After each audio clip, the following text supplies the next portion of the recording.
बहुत सारी चीज़ें जो है खुद से भी सीखी होंगी, क्योंकि देखें, जब किसी को किसी चीज़ का पैशन होता है ना, तो वो उस चीज़ को अच्छे से सीखने की कोशिश करता है। ठीक है, तो जब आप आपके अंदर कोई पैशन होगा, जो चीज़ मैं आपको सिखाऊंगा वो आप एडवांस सीखते जाओगे। मैं बेसिक सिखाऊंगा, आप एडवांस सीखते जाओगे, अपने तौर पे जो है उसके ऊपर इम्प्लीमेंट आप करते जाओगे। ठीक है, तो आपको अपना पैशन भी होना बहुत ज़रूरी है। ठीक है, तो हम चाह रहे हैं कि कोशिश करें जल्दी जल्दी से जो है ये जो होल एब्डोमेन का सेशन है वो ख़त्म करें, क्योंकि आप सब कह रहे हैं कि ओप्स ओप्स ओप्स, तो ओप्स के अंदर भी आएंगे इंशाल्लाह, आप परेशान ना हो, ओप्स के अंदर भी ज़रूर आएंगे। आज सीखेंगे जी स्प्लीन को। ठीक है, स्प्लीन को पढ़ने जा रहे हैं, तवज्जो से पढ़िएगा। स्प्लीन बहुत एक मतलब कह लें कि डिफेंसिव ऑर्गन है, तो इसके अंदर हम इनकी कॉम्प्लिकेशंस को समझेंगे।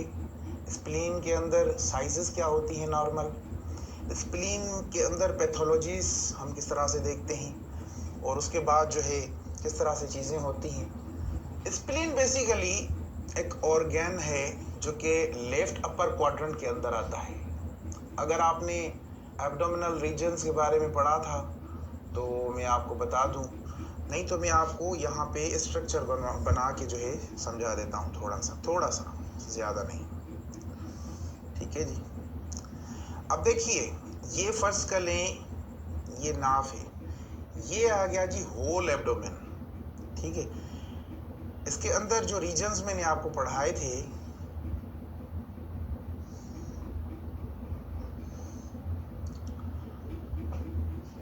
जो रीजन्स मैंने आपको पढ़ाए थे, तो इसके अंदर जो स्प्लीन है वो लेफ्ट अपर क्वाड्रेंट के अंदर आ जाती है। लेफ्ट अपर क्वाड्रेंट, लेफ्ट जो है लंबर रीजन के अंदर भी आ जाती है थोड़ी बहुत। तो ये यहाँ पे राइट लेफ्ट साइड पे, ये है जी लेफ्ट साइड, लेफ्ट साइड। ठीक है, और ये क्या है, ये है राइट साइड पेशेंट की।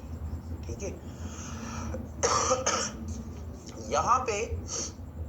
यहाँ पे जी ये हमने पढ़ा था कि right upper quadrant, right lumbar region, right iliac region.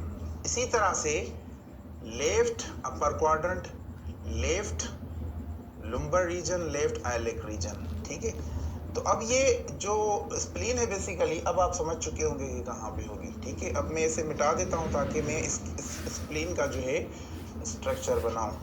ठीक है, स्प्लीन का स्ट्रक्चर कुछ इस तरह से होता है।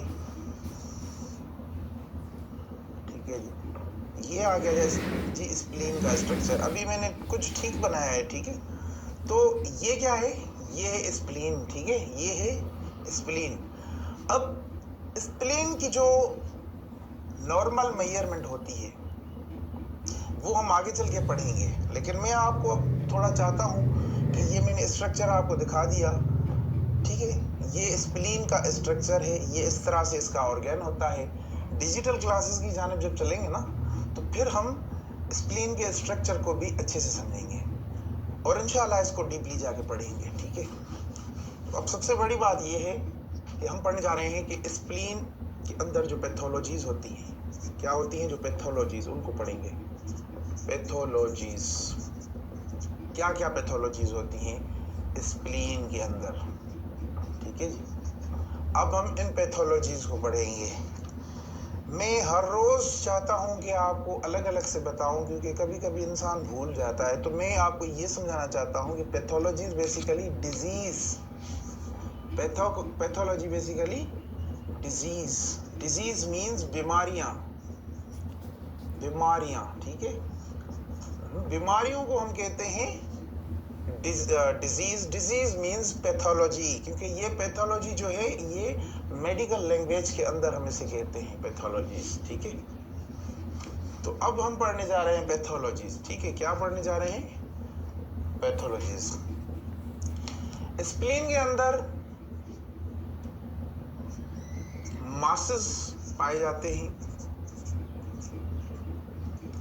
मासेस पाए जाते हैं स्प्लीन के अंदर, हम मासेस को देखते हैं। ठीक है, मासेस स्प्लीन के अंदर डिफरेंट कंडीशंस के अंदर हो सकते हैं। अब मैं आपको समझाता हूँ,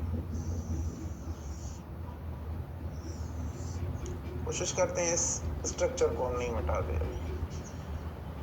मासेस जो होते हैं डिफरेंट कंडीशंस के अंदर होते हैं, डिफरेंट लोकेशन के अंदर होते हैं। स्प्लीन के अंदर एक भी हो सकता है, दो भी हो सकते हैं, तीन भी हो सकते हैं, चार पांच भी हो सकते हैं, मल्टीपल हो सकते हैं, मल्टीपल्स, ठीक है।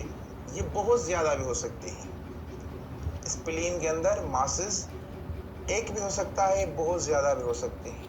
मासेस को जब डिजिटल क्लासेस के अंदर जाएंगे तो फिर हम उसे पढ़ेंगे, लेकिन मासेस बेसिकली किस तरह से होते हैं इस चीज़ को पढ़ना बहुत ज़रूरी है। मासेस हाइपोइकोइक होते हैं, हाइपोइकोइक, ठीक है। तो मैंने आपको पढ़ाया था कि hypoechoic means dark black, dark black, ठीक है। ये मासेस होते हैं, आप लिखें, ठीक है।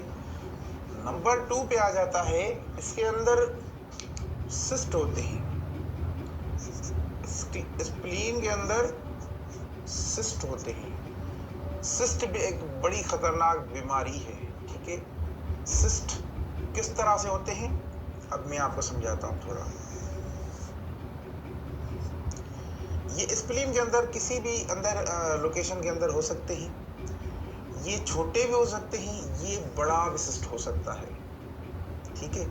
ये एक भी हो सकता है, ये मल्टीपल्स भी हो सकते हैं, ठीक है, मल्टीपल्स भी हो सकते हैं। अब सिस्ट किस तरह से होता है, थोड़ा मैं स्ट्रक्चर आपको बना के दिखा देता हूँ। अब ये बड़ा है, मैं किसी छोटे से सिस्ट को बना के आपको बना के दिखाता हूँ। अब इस स्प्लीन का जो कलर होगा, जो असल स्प्लीन टोटल हमें जो नजर आ रही होगी वो होगी हाइपोइकोइक।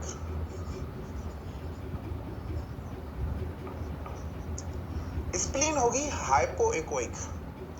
स्प्लीन के अंदर जब वो सिस्ट होगा तो वो होगा एनोइकोइक। एनोइकोइक किस तरह से होते हैं अब यहां पे मैं आपको समझा देता हूं। सिस्ट होते हैं एनोइकोइक।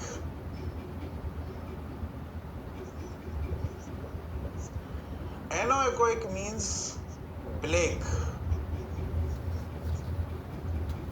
ये हमारी लैंग्वेज, ये अल्ट्रासाउंड की लैंग्वेज है, ठीक है। तो सिस्ट होते हैं एनोइकोइक। एनोइकोइक मींस ब्लैक। ये है ब्लैक। ये टोटल स्प्लीन के अंदर ये टोटल जो है ब्लैक होगा, बिल्कुल ब्लैक होगा। आप मतलब कि क्यों कि जो साउंड वेव्स जा रहे होंगे इसके अंदर से, क्योंकि फ्लूइड होगा, जो फ्लूइड होगा इसके अंदर, ये क्या होगा, ये होगा फ्लूइड, फ्लूइड होगा जी, ठीक है। तो फ्लूइड होता है ब्लैक। अब फ्लूइड के अंदर से जो साउंड वेव्स जाते हैं वो यहाँ टकराते नहीं, वो आगे चले जाते हैं ट्रेवल करके, तो फिर वो एनोइकोइक जो है शेप बन जाता है।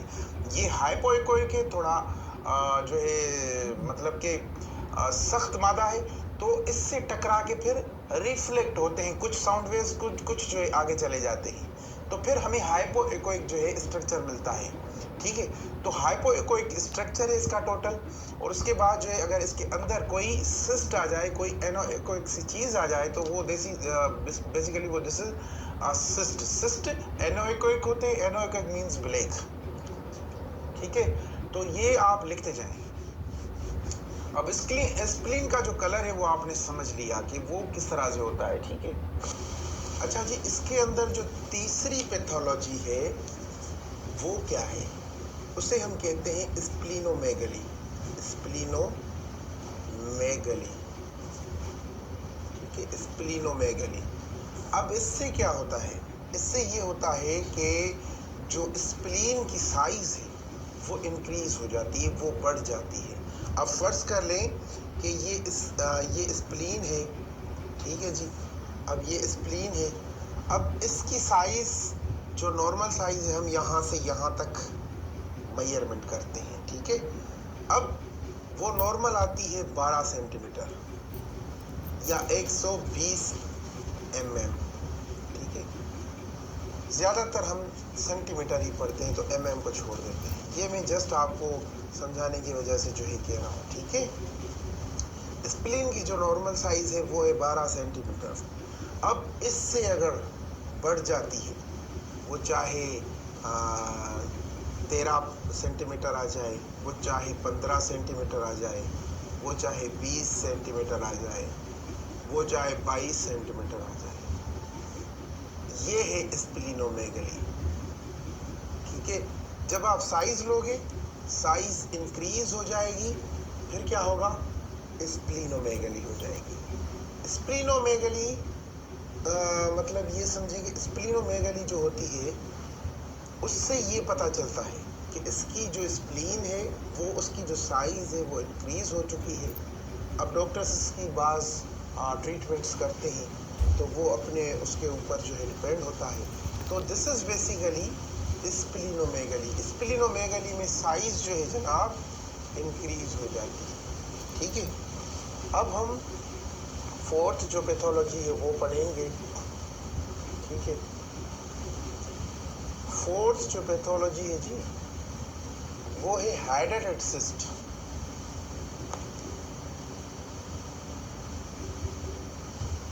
स्प्लीन के अंदर क्या होता है कि सिस्ट के जो है बहुत सारे अक़साम होते हैं, बहुत सारे जो है